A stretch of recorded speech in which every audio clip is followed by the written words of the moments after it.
భవన ఋషిపేట్లోని పంచముఖి హనుమాన్ దేవస్థానంలో శనివారం హనుమాన్ జయంతి వేడుకలను ఎంతో ఘనంగా నిర్వహించారు. ఈ సందర్భంగా తెల్లవారుజాము నుంచి ఆలయంలో వివిధ ధార్మిక కార్యక్రమాలు ప్రారంభమయ్యాయి.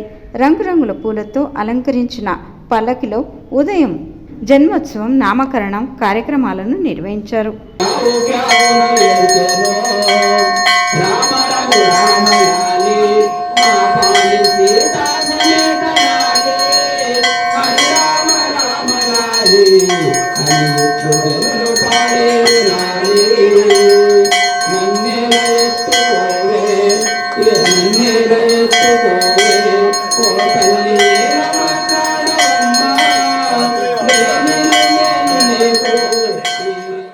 ఆ తర్వాత హనుమాన్ దివ్యాస్త్ర పూజ నెరవేరింది.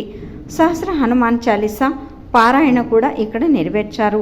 ఆలయ కమిటీ అధ్యక్షుడు రామచంద్ర కమటం, కార్యదర్శి వీరు ఈ వివరణ అందించారు. హనుమంత, వరాహ, గరుడ, హయగ్రీవ్, నరసింహ అవతారాలతో ప్రకాశిస్తున్న శ్రీ పంచముఖి హనుమంతుడి దర్శనానికి ప్రజలు తండోపతండాలుగా తరలివచ్చారు.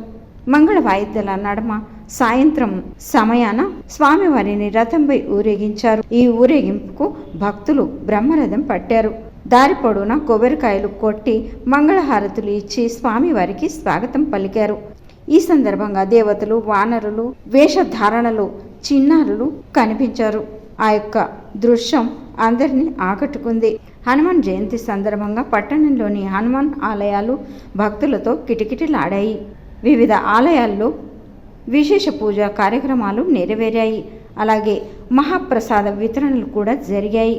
ప్రత్యేకించి ఈ పంచముఖి హనుమాన్ మందిరంలో రామనవమి నుంచి ప్రతిరోజు ప్రతి ఒక్క కార్యక్రమాల ఏర్పాటు ఇక్కడ చేయడం జరిగింది. ప్రతిరోజు ఉదయం సుప్రభాతం, సుందరకాండ పారాయణం, అభిషేకం, అలంకరణ సేవ, మహా ఆరతి మొదలగు కార్యక్రమాలు జరిగాయి. సాయంత్రం పూట భక్తి గీతాల కార్యక్రమం అంటేనే భజన కార్యక్రమం నెరవేరింది. విష్ణు సహస్రనామ స్తోత్రం, హనుమాన్ చాలీసా పఠనం, వసంత కుంభాభిషేకం, గీత మరియు సుందరకాండ పారాయణ, సామూహిక హనుమాన్ చాలీసా పఠనం ఇక్కడ నిర్వహించడం జరిగింది. మొత్తం కార్యక్రమాలకు పెద్ద ఎత్తున ఇక్కడికి భక్తులు తరలి వచ్చారు.